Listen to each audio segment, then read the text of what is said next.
say this from this time.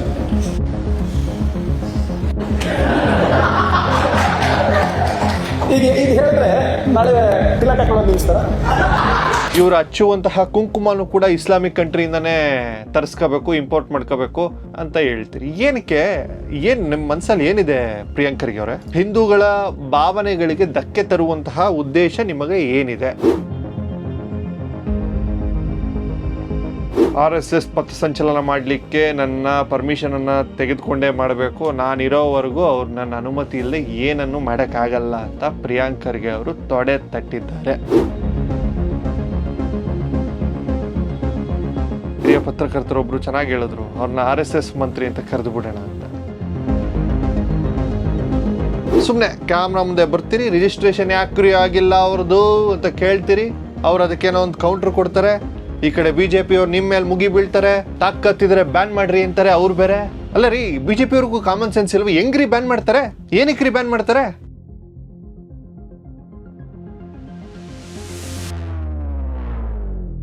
ಈ BJP ಅವರು ಹಿಂಗ ತಿಂದು ಮಂಗ್ರಂಗೆ ಬ್ಯಾನ್ ಮಾಡ್ರಿ ನೋಡೋಣ, ತಾಕತ್ತಿದ್ರೆ ಬ್ಯಾನ್ ಮಾಡ್ರಿ ನೋಡೋಣ, ದಮ್ಮಿದ್ರೆ ಬ್ಯಾನ್ ಮಾಡ್ರಿ ನೋಡೋಣ. ಇದು ಸುಮ್ಮನೆ ನಿಮ್ಮ ಈ ನ್ಯೂಸ್ ಚಾನೆಲ್ಗಳಲ್ಲಿ ಹೆಡ್ಲೈನ್ಸ್ ಬರ್ಲಿಕ್ಕೋಸ್ಕರ ಈ ರೀತಿ ಹೇಳಿಕೆಗಳನ್ನು ಕೊಟ್ಟು ಜನರನ್ನ ಗೊಂದಲಕ್ಕೀಡು ಮಾಡ್ತಾ ಇದ್ದೀರಿ.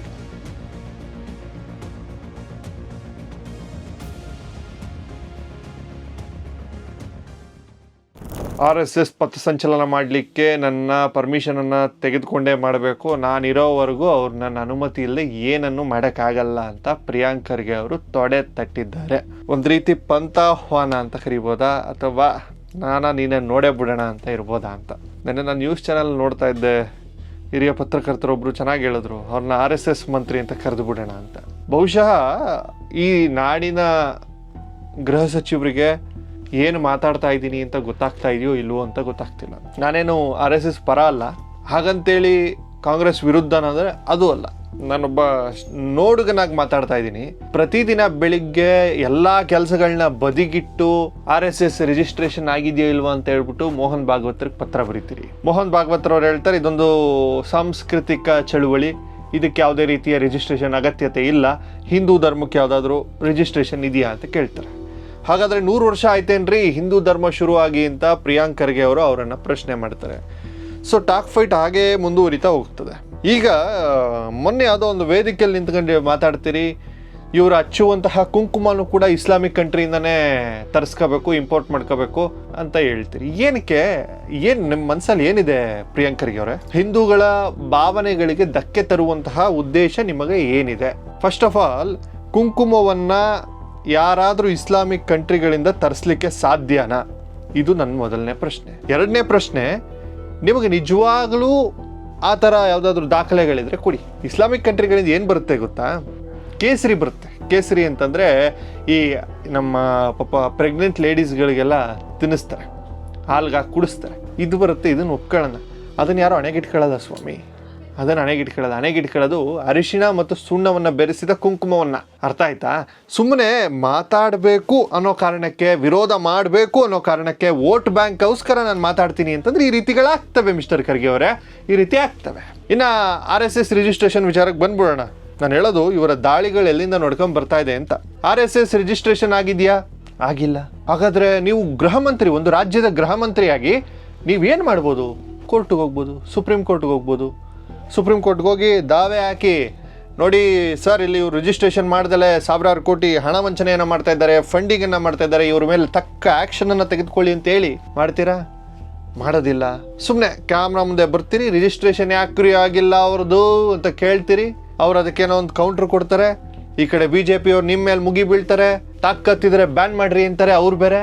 ಅಲ್ಲ ರೀ, BJP ಅವ್ರಿಗೂ ಕಾಮನ್ ಸೆನ್ಸ್ ಇಲ್ವ? ಹೆಂಗ್ರಿ ಬ್ಯಾನ್ ಮಾಡ್ತಾರೆ? ಏನಕ್ರಿ ಬ್ಯಾನ್ ಮಾಡ್ತಾರೆ? ಯಾವುದೇ ಸಂಘಟನೆಯನ್ನ ಬ್ಯಾನ್ ಮಾಡಲಿಕ್ಕೆ ಒಂದಷ್ಟು ಏನಂತಾರೆ ಕ್ರೈಟೀರಿಯಾಸ್ ಅನ್ನೋದಿರುತ್ತೆ.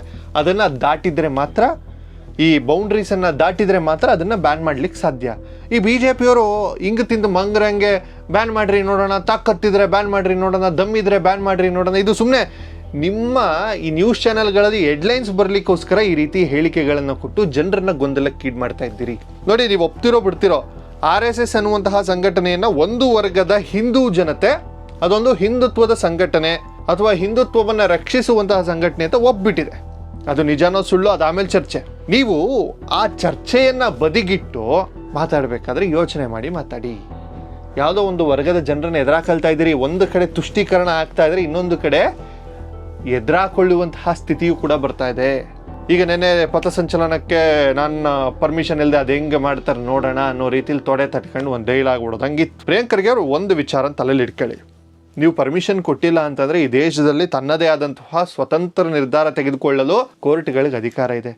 ತಮಿಳ್ನಾಡಿನಲ್ಲಿ ಏನಾಯಿತು ಅಂತ ನೀವೇ ನೋಡಿದ್ದೀರಿ. ಸ್ಟಾಲಿನ್ ಥರ ಆಡ್ತಾ ಇದ್ದೀರಪ್ಪ ನೀವು, ಯಾಕೋ ನೋಡ್ತಾ ಇದ್ದೀರಿ. ಹೋಗ್ತಾರೆ ಕೋರ್ಟ್ಗೆ ಹೋಗ್ತಾರೆ, ನೋಡಿಯಪ್ಪ ನಾವು ಹಿಂಗೆ ಪಥಸಂಚಲನ ಮಾಡ್ತೀವಿ, ನಮ್ಮಿಂದ ಯಾವುದೇ ರೀತಿಯ ತೊಂದರೆಗಳಾಗಿಲ್ಲ, ನಾವು ಪ್ರತಿ ಬಾರಿ ಪರ್ಮಿಷನ್ ತೆಗೆದುಕೊಳ್ತೀವಿ, ಲೋಕಲ್ ಸ್ಟೇಷನ್ಗಳಿಗೆ ಕೊಡ್ತೀವಿ, ಕಮಿಷನರ್ ಆಫೀಸ್ಗಳಿಗೆ ನಾವು ಪೇಪರ್ಗಳನ್ನ ಕೊಡ್ತೀವಿ, ನಮಗೆ ಪರ್ಮಿಷನ್ ಕೊಡಿ ಅಂತ ನಾವು ಪ್ರತಿ ಸಲ ಕೇಳಿದಾಗ ಕೊಡ್ತಾ ಇದ್ರು. ಈ ಬಾರಿ ಕಾಂಗ್ರೆಸ್ ಸರ್ಕಾರ ಇದೆ, ಅದರಲ್ಲೂ ವಿಶೇಷವಾಗಿ ಗೃಹ ಮಂತ್ರಿ ಪ್ರಿಯಾಂಕ್ ಖರ್ಗೆ ಅವರಿದ್ದಾರೆ. ಸೊ ನಮಗೆ ಅವಕಾಶವನ್ನು ಮಾಡಿಕೊಡ್ತಾ ಇಲ್ಲ, ದಯವಿಟ್ಟು ನಮಗೆ ಅವಕಾಶವನ್ನು ಮಾಡಿಕೊಡಿ ಅಂತ ಸುಪ್ರೀಂ ಕೋರ್ಟ್ ಮುಂದೆ ಹೋಗ್ತಾರೆ ಅಥವಾ ಹೈಕೋರ್ಟ್ ಮುಂದೆ ಹೋಗ್ತಾರೆ. ಹೈಕೋರ್ಟ್ಗಳು ಸ್ವತಂತ್ರವಾಗಿ ನಿರ್ಧಾರಗಳನ್ನ ತೆಗೆದುಕೊಂಡು ಅವರಿಗೆ ಪರ್ಮಿಷನ್ ಕೊಡಿ, ಅವರಿಗೆ ಸೂಕ್ತ ಭದ್ರತೆ ವ್ಯವಸ್ಥೆಯನ್ನು ಮಾಡಿಕೊಡಿ ಅಂತೇಳಿ ಸುಪ್ರೀಂ ಕೋರ್ಟು ನಿಮಗೆ ಟಪರಾಕಿ ಹಾಕಿ ಚೀಮಾರಿ ಹಾಕಿ ಕಳಿಸುತ್ತೆ. ಈ ಪರಿಸ್ಥಿತಿ ಬೇಕಾ? ಇನ್ನೊಂದು, ಯಾವಾಗಲೂ ನಿಮ್ಮ ಬೆಂಬಲಿಗರು ಅಥವಾ ನಿಮ್ಮಲ್ಲೇ ಕೆಲವೊಂದಷ್ಟು ನಾಯಕರು RSS ಅನ್ನೋದು ಒಂದು ಭಯೋತ್ಪಾದಕ ಸಂಘಟನೆ ಅಂತ ಹೇಳ್ತಾ ಇದೆ. ಭಯೋತ್ಪಾದಕ ಸಂಘಟನೆಗೂ RSSಗೂ ಅಜಗಜಾಂತರ ವ್ಯತ್ಯಾಸ ಇದೆ ಅನ್ನೋದನ್ನು ಕೂಡ ನೀವು ನೋಡಬೇಕು. ನೀವು ವಿಧಾನಸೌಧದಲ್ಲಿ ಜೈ ಪಾಕಿಸ್ತಾನ್ ಅಂತ ಕೂಗಿದಾಗ, ಪಾಕಿಸ್ತಾನ್ ಜಿಂದಾಬಾದ್ ಅಂತ ಕೂಗಿದಾಗ ಎಲ್ಲೊಟ್ಟಾಗಿರ್ತೀರಿ ನೀವು? ಎಲ್ಲೊಟ್ಟಾಗಿರ್ತೀರಿ? ಅವರ ಮನಸ್ಸಿನಲ್ಲಿರೋದು ನಿಜವಾಗ್ಲೂ ಭಯೋತ್ಪಾದಕ ಶಕ್ತಿಗಳು ಅಲ್ಲಿ ಕೂಗ್ತಾರಲ್ಲ ಪಾಕಿಸ್ತಾನ್ ಜಿಂದಾಬಾದ್ ಅಂತ.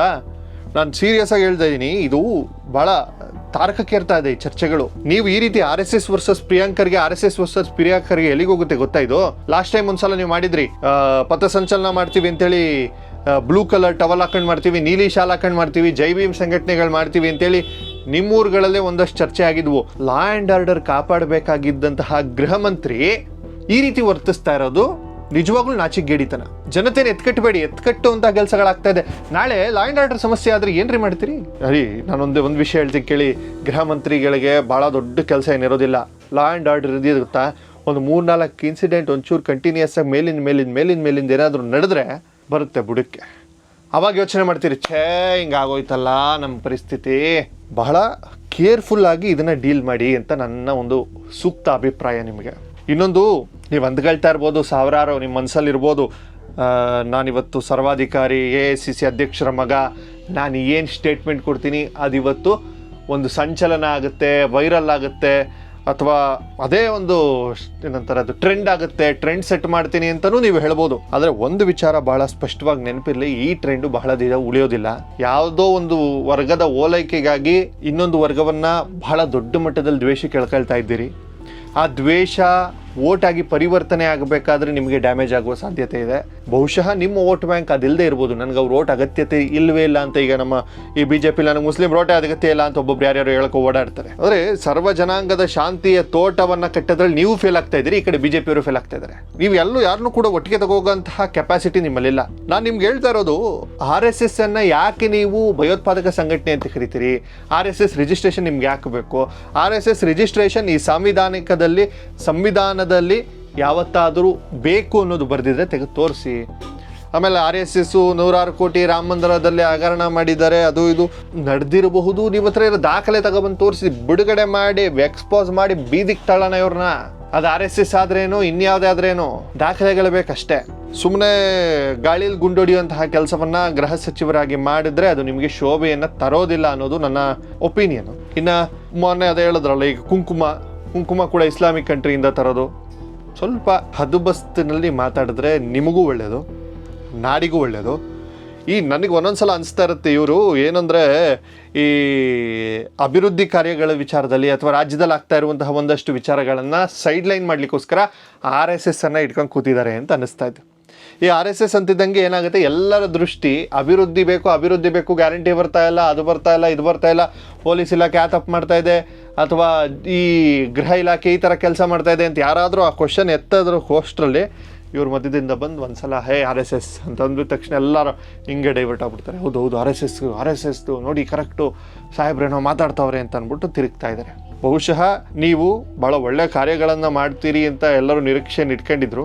ನೀವು ನೋಡಿದ್ರೆ RSS ವರ್ಸಸ್ ಕಾಂಗ್ರೆಸ್ ಅನ್ನೋ ಥರ ಏನೋ ಮಾಡ್ಕೊಂಡು ಕೂತಿದ್ದೀರಿ. ನಿಮ್ಮ ಕರೆಕ್ಟಾದಂತಹ ಅಪೋನೆಂಟಾಗಿ BJP ಕೂಡ ಇಲ್ಲ ಅಲ್ಲಿ. That's the worst phase. ಒಂದು ವಿರೋಧ ಪಕ್ಷವಾಗಿ ಏನು ಮಾಡಬೇಕಿತ್ತು ಅವರು ಕೂಡ ಅದನ್ನು ಮಾಡ್ತಾ ಇಲ್ಲ. ಮೊನ್ನೆ ಪಾಪ ಹಿಂದೂ ಕಾರ್ಯಕರ್ತ ಪುನೀತ್ ಕೆರೆಳಿಯನ್ನು ಮನೆಯಿಂದ ಕರ್ಕೊಂಡೋಗಿ ಅರೆಸ್ಟ್ ಮಾಡ್ತೀರಿ, ಗೋರಕ್ಷಣೆ ಮಾಡ್ತಾ ಇದ್ದಂತಹ ವ್ಯಕ್ತಿಯನ್ನು. ಗೊತ್ತಿಲ್ಲ ಇದು ಎಲ್ಲಿವರೆಗೂ ಹೋಗಿ ನಿಲ್ಲುತ್ತೆ ಅಂತ. ಬಹುಶಃ ತಪ್ಪು ದಾರಿಗೆ ಹೋಗ್ತಾ ಇದೆ ನಾಡು ಅಂತ ಅನ್ನಿಸ್ತಾ ಇದೆ. ನಾಳೆ ದಿವಸ ಏನಾದರೂ ಲಾ ಆ್ಯಂಡ್ ಆರ್ಡರ್ ಪ್ರಾಬ್ಲಮ್ ಆದರೂ ಅದನ್ನು ಫೇಸ್ ಮಾಡಬೇಕಾಗಿರೋದು ಪ್ರಿಯಾಂಕ್ ಖರ್ಗೆ ಅವರೇನೆ. ಆಗ್ತವೆ, ನಾಳೆ ದಿವಸ ಏನಾದರೂ ಒಂದು ಆಗ್ತವ್ರಿ.